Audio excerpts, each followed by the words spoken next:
사마리아 지역을 이제 통과를 하였죠. 수가성, 사마리아 사람의 수가성을 통과를 하였습니다.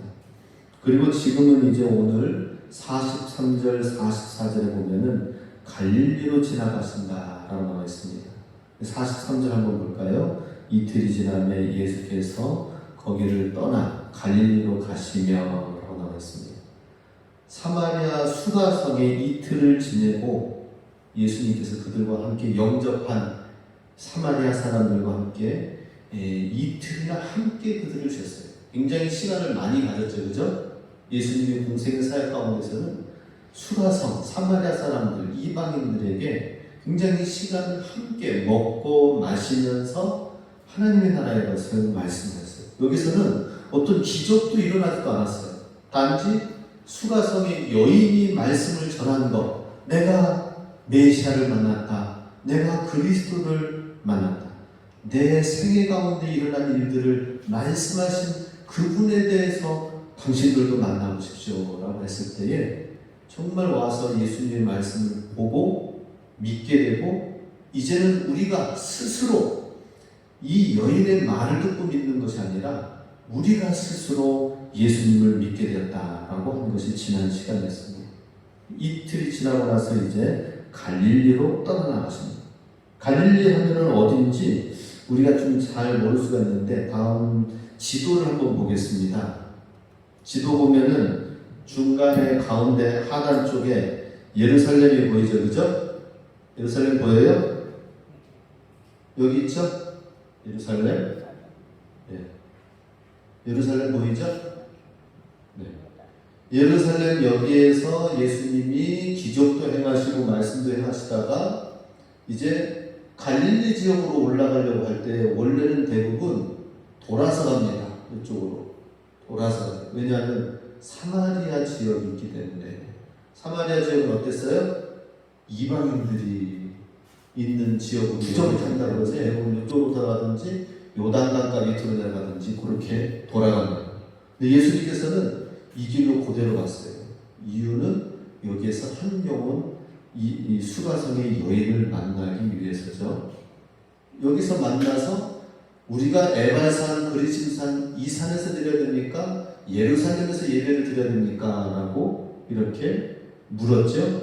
그런데 이 산에서도 말고 저 산에서도 말고 오직 영과 진리로 마음의 중심 가운데서 하나님의 영이 임하시고 하나님의 말씀이 임하셔서 그래서 그대로 성령으로 충만하게 되는 성령의 인도를 받는 예배를 드리라고 하였고, 그리고 나서 이틀을 유하다가 이제 갈릴리로 올라가는데, 갈릴리 지역이 여기 위쪽입니다. 그리고 갈릴리 바다가 있고요. 오늘은 이야기가 이제 가나에서 있었던 이야기. 가나에서 있었던 이야기. 예수님. 가나는 예수님의 첫 번째 기적이 일어났던 곳이죠. 그죠? 여기 잘 보세요. 가나는 예수님의 첫 번째 기적이 일어났어요. 바로 물이 변하여 포도주가 된 가나 혼인잔치에서의 가나의 기적이 있었던 곳입니다. 그런데 지금 가나에서 두 번째 기적의 역사가 또 일어나게끔 예수님께서 이제 오늘 하나의 일이 생겨나게 됩니다. 이제 가나 사람들이 일단 예수님께서 오신다는 소문을 듣고 어땠을까요? 야, 그때 물이 변하여 포도주가 변하게 하였던 그 예수님이 오신다 하고 이 가나 사람들이 기대했을 거예요. 그리고 이번에는 어떤 기적이 일어날까 기대하면서 있는데, 가나 사람들을 통해서 기적이 일어난 게 아니라 가나에서 두 번째 표적이 일어나는 것은 뭐예요? 지금 가버나움, 여기 거리가 32km. 32km면은 4, 8이 32 해서 46길을 걸어서 32km. 그 우리로 말하자면 여기서 강릉 내려간 도착 지점이 되겠습니다. 강릉에서 여기까지 올라와가지고 한 사람의 이야기가 오늘 왕의 신하가 이 가버나움에서부터 자기 아들이 죽게 된 거예요. 그러니 예수님이 가나에 오신다는 사실을 듣고 이 가버나움에서 32km를 열심히 달려왔어요. 100리길. 32km. 자, 이제 오늘 이야기가 바로 이제 갈릴리 사람. 그런데 갈릴리 사람들 45절에 보니까 어떤 이야기가 나오니까 갈릴리에 이르심에 갈릴리인들이 그를 영접하니 이는 자기들도 명절에 갔다가 예수께서 명절 중 예루살렘에서 하신 모든 일을 보았습니다. 갈릴리 사람들이 지금 예수님을 영접했다고 그랬어요. 이유는 뭐예요? 예루살렘에서 하신 기적의 역사를 보았기 때문이다 하는 것입니다. 그런데 예수님께서 48절에 뭐라고 나와 있습니까? 예수께서 이르시되 너희는 표적과 기사를 보지 못하면 도무지 믿지 아니하니라 라고 말씀하시는 거예요. 갈릴리 사람들이 예수님을 영접하고 믿는 이유는 뭐라고요? 반갑게 환영한 이유는 예루살렘에 갔다 온 사람들의 얘기를 들어보니까 예수님께서 가나에서도 혼인잔치에서도 기적을 행하셨지만 예루살렘에서도 기적을 행하셨대. 이 얘기를 듣고 갈릴리 사람들이 예수님을 환영하였다라는 거예요. 근데 예수님은 그 사실을 알고 그 중심을 알고 뭐라고 하셨습니까? 너희들은 표적과 기사를 보지 않으면, 이런 기적이 일어나는 것을 보지 않으면 도저히 믿지 않는다라고 말씀합니다. 사마리아 성 이방 성읍의 사람들은 어땠어요? 기적이 없었어요. 대신 예수님이 하신 말씀으로만 믿었던 것입니다. 예수님을 메시아로 믿었어요. 우리도 마찬가지입니다. 우리도 우리 삶 가운데서 뭔가 기적과 뭔가 축복과 뭔가 잘 되어지는 일이 있으면 그때는 하나님 믿고, 뭔가 안 되어지거나 뭔가 좀 풀려지지 않거나 기적의 역사가 없으면 별로 하나님 잘 믿지도 않고 뜻도 미지근하고, 우리는 갈릴리 사람인지 사마리아 사람인지 잘 한번 돌아보시기 바랍니다. 사마리아 사람들은 기적의 역사가 없이도 사마리아 여인이 내가 예수님을 만났다라는 이 이야기를 듣고, 그래? 예수님께서 당신에게 무슨 이야기를 했길래 메시아를 만났다고 하느냐, 우리 한번 찾아가서 들어보자 했는데 진짜 예수님을 우리도 만났다라고 고백을 하는 거예요. 기적의 역사가 하나도 없었습니다. 그런데 예수님의 말씀만으로 믿게 되었다라고 하는 것입니다. 46절 보겠습니다. 예수께서 다시 갈릴리 가나에 이르시니 전에 물로 포도주를 만든 곳이라. 왕의 신하가 있어 그의 아들이 가버나움에서 병들었더니. 자, 이제 갈릴리 지역의 사람들이 환영을 하는 듯하지만 그것은 가나 사람들이 이미 물이 변하여 포도주로 바뀌어진 놀라운 사실을 알고 어디 한번 예수님이 또 다른 기적을 일으키는가 보자 하는 구경꾼의 신앙의 모습이 바로 갈릴리 사람들이었다라고 하는 것입니다. 우리는 그냥 구경꾼으로 하는 것이 아니라 내 삶에 내가 삶의 주인이 되고 주역이 돼야 돼요. 그런데 어떤 상황이 됐습니까? 갈릴리 사람, 가나 사람들은 기적이 지금 그 안에서 일어나지 않았어. 대신 멀리 32km 떨어져 있는 저 가버나움에서 정말 급하고 정말 예수님이 필요하고 정말 예수님이 아니면 안 된다라고 하는 이 절박함 가운데서 예수님을 만나러 온 32km, 46km를 걸어온 이 사람을 통하여 예수님의 놀라운 역사가 나타나게 되었다는 것입니다. 우리는 갈릴리 가나 사람들처럼 구경꾼이 돼서는 안 됩니다.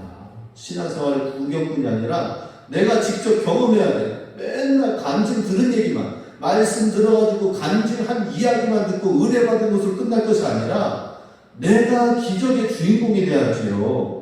내가 하나님을 체험하는 사람이 되어야 되는 것입니다. 날마다 예수님을 체험하는 사람이 되어야 돼요. 체험하는 신앙이 되어야 돼요. 그렇게 체험하는 신앙이 아니니까 어떻게 예수님의 역사가 누구를 통해서 나타나는 거예요? 저기 멀리 떨어져 있는 저 가버나움 사람이 와가지고 예수님의 기적의 역사가 가나에서 몇 번째? 두 번째 표적의 역사가 나타났다라고 말씀을 하고 있는 것입니다. 자, 물로 포도주 만드신 곳이 가나다라고 하는 거. 예전에 어떤 기적이 있었고 예전 신앙, 예전에 어떻게 있었던 일 신앙, 그거 붙들고 있으면 안 된다는 것입니다. 지금 오늘 우리가 예수님을 믿는 데 있어서 어떤 하나님의 역사가 나타나느냐 하는 것입니다. 거기에 있어서 중요한 것은 정말 절박함으로 예수님을 만나고자 하는 마음이다 하는 것이죠. 그렇죠? 저 멀리서도 거리에 상관없이 예수님이 필요하여서 예수님을 만나기 위해서 왔다. 우리가 얼마나 사모하며 사모의 열성을 가지고 있는가 하는 것입니다. 사모의 열성, 사모하면서 주님의 은혜를 정말 간절히 갈급해하는 그런 마음, 심령이 되어야 된다는 것입니다. 그런데 지금 누가 찾아왔습니까? 왕의 신하, 헤롯 안티파스의 신하. 아마 이렇게 고급 관료 신하인 사람은 아마 이 유대인이 아니라 아마 또 다른 이두메인이라든지, 헤롯 안티파스가 이두메인이니까 이방인일 거예요. 아니면 로마인이 고용이 되어졌든지 고위 지역에 있는 신하가 왔다고 하니까 엄청나게 높은 직책의 사람이지만은 유대인의 하나님 말씀 입장에서는 이방인. 여기도 동일하게 이방인이 예수님이 필요하여서 왔다라는 것이죠. 우리 예수님, 이 갈릴리 사람들과 유대인들은 표적이 아니면 예수님을 믿지 않는다. 그건 뭐예요? 그만큼 마음이 강팍한 거예요. 예수님이 더 크게, 더 새로운 일들을 이루어서 내 눈에 보이지 않으면 예수님 별로 관심이 안 되어진다라고 하는 것입니다. 47절을 보면 그가 예수께서 유대로부터 갈릴리로 오셨다는 것을 듣고 가서 청하되 내려오셔서 내 아들의 병을 고쳐주소서. 그가 거의 죽게 되었습니다 라고 이야기하고 있습니다.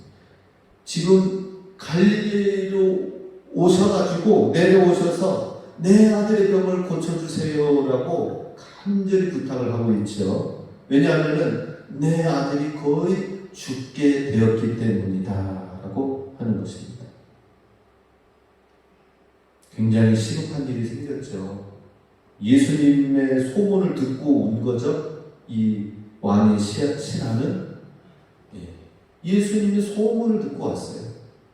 사실 이 사람은 백부장의, 마태복음의 8장에는 백부장이 자기 신하가 자기의 종이 병이 들으니까 예수님, 우리 집에 하인이 병이 들었는데, 백부장이 예수님께 요구 내용은 어땠습니까? 마태복음에서는 8장에서는 예수님, 내 하인이 집에서 병들어서 심지도 않고 위중한데 말씀해 주시면 낫게 될 줄로 믿습니다.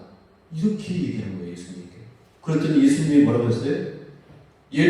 이스라엘 중에 이만한 믿음을 내가 못 봤다라고 이야기를 합니다.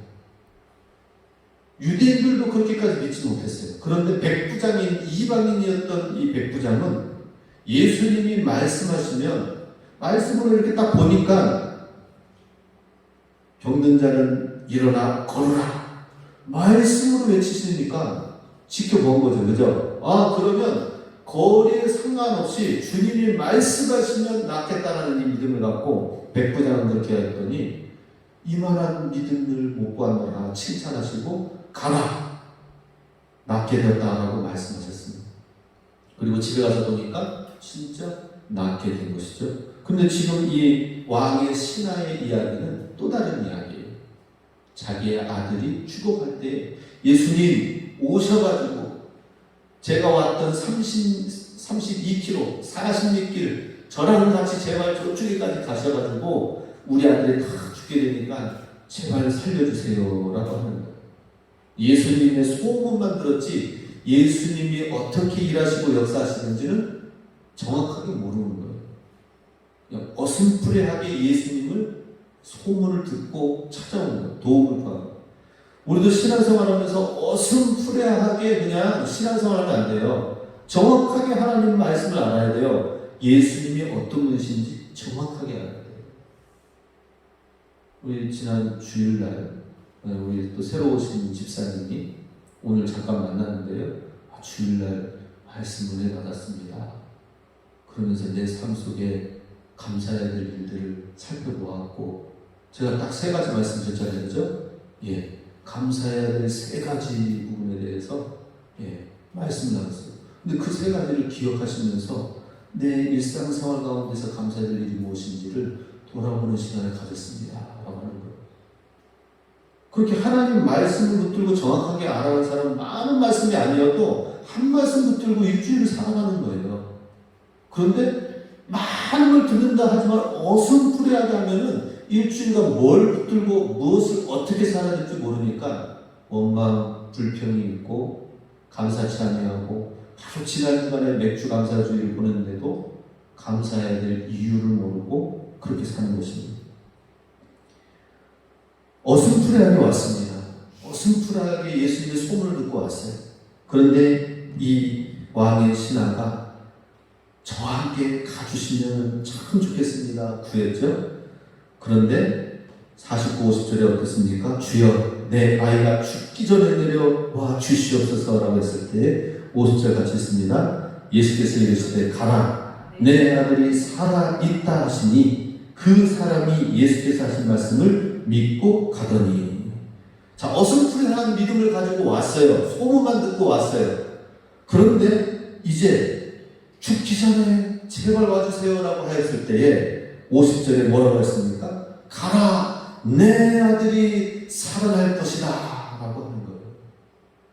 그렇다면은 또 다른 질문을 아마 해야 되는 게 정상이죠. 그죠? 아이고 예수님 그냥 겉으로 그냥 말씀으로만 하지 마시고 예수님 나를 별로 우리를 별로 그냥 시원찮게 보시는가 봐. 직접 와 오시지도 않고 그냥 말 한마디 그냥 던져만 놓고 가라고 하시니 아마 이렇게 생각할 수도 있을 거예요. 근데 그렇게 하지 않고 어떻게 했습니까? 내 아들이 살아있다 하시니 그 사람이 예수께서 하신 말씀을 믿고 가더니 라고 했어요. 예수님 말씀 하신 그대로를 믿게 됐어요. 예수님에 대해서 소문을 어슴푸레하게 듣고 왔지만은 예수님을 만나고 예수님과 대화하면서 주여 죽기 전에 제발 와주십시오 라고 했을 때에 예수님이 딱 눈을 보면서 뭐라고 했습니까? 가라. 가라고 하는 거예요. 그죠? 가라. 내 아들이 살아날 것이다. 죽지 않고 살아있다. 내가 도착한 즈음에는 내 아들은 죽을 운명이 아니라 내 아들은 살아있다. 살아있을 것이다. 라고 하는 거예요. 그래서 아마 예수님의 눈을 딱 보면은 믿음이 딱 오는 것 같아요. 그죠? 예수님의 눈을 보면은 아마 믿음이 들어가는 거예요. 예수님과 단 한마디 딱 하고 나서 아마 전기가 찌릿찌릿했는지 그 말씀 그대로 가라. 가면은 살아있을 것이다. 그러니까 뭔가를 홀렸나? 아무튼 말씀을 듣고 네 알겠습니다. 가겠습니다. 믿고 가겠습니다. 그냥 한마디 하고 간 거예요. 우리가 직접 예수님을 믿지 않고 보지 않고 믿는 사람을 갖다가 뭐라고 해요? 보지 않고 믿는 자는 더 복되도다라고 말씀하고 있죠. 그죠? 믿고 예수님을 믿는 자보다 안 보고 예수님을 믿는 자가 더 복되도라고 했어요. 왜 복되는 거예요? 보고 무언가를 보고 예수님을 쫓아가려고 하면 이거 보고 나서 또 다른 일 있으면 또 다른 증거가 있어야 내가 믿겠다라고 하는 거거든요. 근데 믿지 않고 아직 보이지 않는다 하더라도 주님의 말씀을 믿고 따라가는 사람은 안 보여도 믿음으로 가요. 지금 상황이 여건이 환경이 좋지 않다 하는 사실을 우리가 알면서도 주님의 약속의 말씀을 믿고 가라라고 했을 때 그 약속의 말씀을 붙들고 말씀이 보증서가 되어져서 가는 거죠. 보지 않고 믿는 자가 더 그래서 복된 것입니다. 보고 믿는 사람은 또 어떻게 되는 거예요? 다른 환경, 다른 여건, 다른 상황 속에서도 또 무언가를 봐야 믿는 것이 되는 것입니다. 그럼 그건 복된 게 아닌 것이죠. 그래서 우리 정말 이 왕의 신하는 예수님을 만나고 난 뒤로 완전히 믿음의 사람으로 바뀌어졌다는 것입니다. 놀라운 변화를 가졌죠. 그죠? 놀라운 변화를. 자, 그랬을 때에 51절 같이 있습니다. 내려가는 길에서 그 종들이 오다가 만나서 아이가 살아있다 하거늘. 집에 도착하기도 전에 내려가는 길에 길목에 그의 종들이 또 그 왕의 신하의 아들이 살아난 사실을 통하여서 빨리 이걸 주인에게 알려야 되겠다 하고 종들도 또 중간에 뛰어오는 거예요. 아마 중간 지점 34km, 32km에서 중간 지점 아마 15km 되는 지점에서 딱 만났을 거예요. 주님이 일하시는 것에 대해서 이 왕의 신하는 올라올 때는 다급함과 괴로움과 슬픔과 절망으로 올라왔었지만 예수님 만나고 돌아가는 길은 믿음의 소망을 갖고 설렘을 갖고 주님이 이루실 것이라는 설렘의 마음을 갖고 딱 내려가는데 아니나 다를까 집에도 도착하기 전에 중간 길목에서 종이 온 거예요. 주인님, 아들이 살아났습니다. 그 소식을 들었을 때에 이 왕의 신하는 어떤 마음이 들었을까요? 역시 예수님은 살아계시고 예수님의 말씀은 능력이 있구나 하는 것을 믿게 된 것이죠. 그리고 어떤 상황에서든지 이제 또 다른 상황 가운데서도 예수님을 믿으라고 전하는 사람이 됐을 거예요.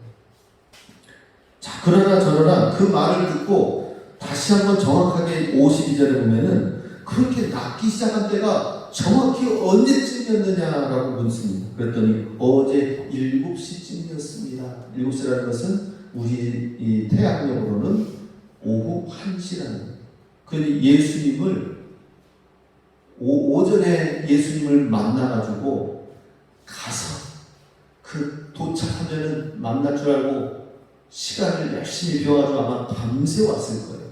밤새 와서 예수님을 왜냐? 내가 아침에 출발해가지고 저녁에 30km 걸어서 저녁에 도착하면은 예수님은 하룻밤 묵고 아들은 또 고통 가운데 죽음 가운데 있고 하룻밤 지나고 가야 되잖아요. 그죠? 그렇다면 그게 안 되고 예수님을 만나자마자 낮 시간에 오시게 하려면 이 왕의 신하는 자기 아들을 위해서 밤새 걸어서 그 아침에 새벽길을 뚫어가지고 왔다라는 거예요. 그랬을 때 7시 1시였다. 예수님이 낫기 시작할 것이라는 그 말씀하신 예수님 오십시오 하고 1시에 출발하려고 했던 그 시간에 바로 예수님의 말씀하신 그 시간에 아들이 낫게 되었습니다. 53절 보면 같이 씁니다. 그의 아버지가 예수께서 내 아들이 살아있다 하신 말씀하신 그때인 줄 알고 자기와 그 온 집안이 다 믿으니라. 자, 이렇게 하나님의 일하심, 예수님의 일하심을 믿게 되면서 그동안에는 얼마나 마음 졸였을까요? 근데 우리도 마찬가지입니다. 예수님을 보지 않고 믿고 따르는 것이 이게 어려운 거예요. 지금 우리 상황은 지금 나아지지가 않아. 지금 우리 상황은 너무 열악해. 그런데 주님이 어디 계시느냐, 주님의 방법이 뭐가 있느냐, 그냥 막 아무것도 못 보는 그런 상황으로만 여겨진다면 감사할 수가 없는 거죠. 그죠?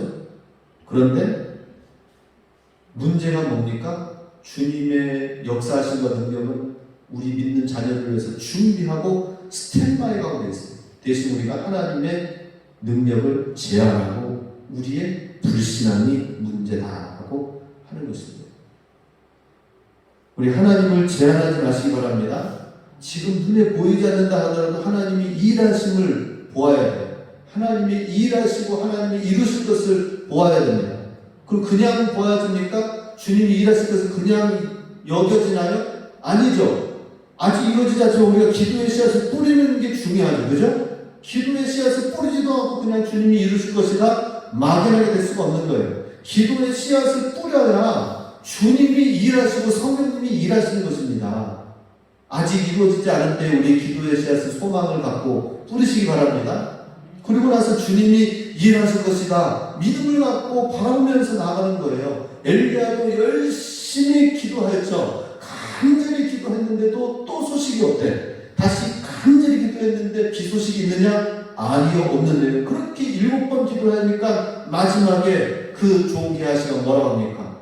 저기 멀찍이서 구름 한 조각만한 고가 하나 지금 떠오르는 게 있습니다. 그래? 그러면 됐다. 그 징조가 곧 하나님이 일하실 타이밍이다. 하나님의 카이로스다. 하나님이 역사하시는 때가 왔다라고 하면서 이제 비가 쫙 내리잖아요. 그렇게 되기까지, 작은 구름 하나 보기까지 엘리야, 그 능력의 엘리야도 간절히 기도하였어요. 그렇다면 우리도 어떻게 됩니까? 그냥 믿음이 그냥 되어지는 게 아니죠. 하나님 말씀을 붙들고 듣고 말씀 붙들고 씨름하면서 기도해야 될 줄로 믿습니다. 기도해야 돼요. 기도의 씨앗을 뿌리면서 나아갈 때 우리가 소망을 가질 수가 있어요. 기도하는 사람에게는 보입니다. 기도하는 사람에게는 주님이 일하시는 것을 볼 수가 있어요. 기대할 수가 있어요. 그런데 기도 안 하는 사람한테는 지금 주님이 일하려고 하셔도 있는 불도 꺼트려지는 거예요. 그게 뭐예요? 마지막 때에 지혜로운 처녀가 주님 오실 때에 기름을 준비하고 있느냐 없느냐의 차이인 것입니다. 기도의 기름을 우리가 준비하고 예배하고 있느냐 하는 것입니다. 주님이 일하실 타임에 기름이 없어. 기도에 기름이 준비되어 있잖아요. 그럼 주님도 일하시거나 역사하시지 않는다는 것이죠. 우리 다시 한번 기도의 기름을 준비하시기 바랍니다. 예수님께서 바로 이 믿음이 없이 온 왕의 신하를 향하여서 주님이 눈으로 아이 컨택트에서 마주치고 다른 거 없었어요. 말씀으로 하셨어요. 말씀. 어떻게 하셨습니까? 말씀으로 가라. 이 왕의 신하가 요구한 건 뭐예요? 제발 죽기 전에 빨리 우리 아들에게로 와주십시오. 가야 될 길이 32km, 42km 있어. 42km 가다가 문제가 생긴 거예요. 근데 주님이 오히려 더 위급하니까, 더 위중하니까 32km 하루 종일 걸는 거리를 주님 더 시간을 단축해서 어떻게 했습니까? 가라. 내 아들이 도착하면은 살아있음을 보게 될 것이다. 그리고 종을 통해서 중간에 만난 소식은 뭐예요? 바로 예수님의 말씀하신 그 시기부터 열이 떨어지고 아들이 살아나게 되었다. 직접 가서 하는 것보다 주님의 말씀이 더 빠르죠. 그렇죠? 타이밍을 놓칠 수도 있었을 거예요. 그 사이에 32km 걸어가는 그 사이에 기회를 놓칠 수도 있었을 거예요. 근데 우리가 예수님의 말씀을 믿으면 더 빠르다 하는 것입니다. 믿음으로 하면은 직접 예수님을 모시고 우리 눈으로 보아서 하는 것보다 믿음으로 주님의 말씀을 붙들고 말씀이 보증이 되어서 우리가 말씀 붙들고 기도하며 나아가면 그게 더 빠르고 더 정확하고 더 능력이 있다는 것입니다. 오늘 우리에게 필요한 건 뭐예요? 예수님 와주십시오. 예수님 우리 눈에 좀 뭔가 보여주십시오. 이게 아니잖아요. 그죠? 우리에게 필요한 건 뭐예요? 가라라는 주님의 말씀을 붙들고 우리는 움직이고 그 말씀 붙들고 나아가는 거예요. 말씀 붙들고 기도하는 거예요. 말씀 붙들고 그 주님이 이루실 것을 믿고 가는 거예요.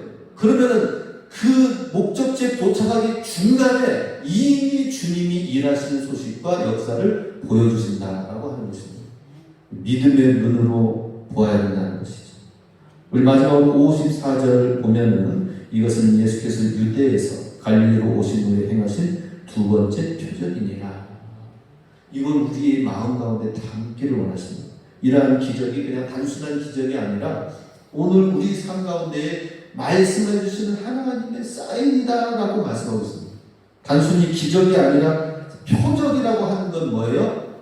이것은 단순히 일어난 기적으로 와 놀랍다고 마술사가 마술을 일으킨 어떤 한 행동이 아니라 표적이라는 건 뭐예요? 이 안에 우리를 향한 메시지가 있다는, 우리에게 필요한 메시아 그리스도의 메시지가 있기 때문에 이 메시지를 우리가 받고 이 말씀을 우리가 받고 우리도 동일하게 그 문제 가운데 믿음으로 응답받고 기적의 주인공이 되자 하는 거죠.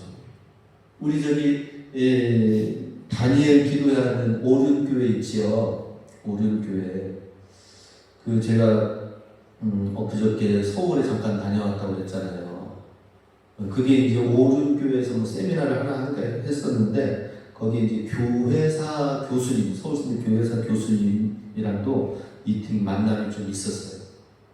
근데 오륜교회 역사를, 교회 역사를 교수님이 이제 은퇴하셨으니까 한국교회사 세계 역사사를 다 아시니까 그 역사에 맞춰서 그 해안을 가지고 오륜교회의 지금까지 있었던 모든 한국 역사 가운데에서 오륜교회의 어떤 역사나 이런 것을 책을 좀 만들어 주십시오 하고 사무실 하나 비워서 계속 몇 달을 그쪽에서 출근하시면서 생활하시면서 사무실을 내가지고 거기에서 지금 막 5층 건물 그 중간에 연구하시면서 오륜교회의 역사를 하고 있습니다. 그런데 제가 가서 보니까 놀랐어요. 그 건물 하나도 굉장히 큰데 그 건물 하나만이, 본당 건물 하나만이 뭐 10몇 층인가 그런데 하나만이 그냥 건물이 아니라 옆에 건물도, 큰 건물도 교회 자녀들을 위한 교육관, 또 옆에 건물도 또 무슨 선교, 옆에 건물도 또 무슨 뭐 해가지고 그 블록이 전체가 다 오륜교회 되어져요. 근데 거기에는 그렇게 우리가 놓고 기도합시다라고 하면서 하는 이유가 뭐예요? 그 교회에서 시작한 이유가 뭡니까?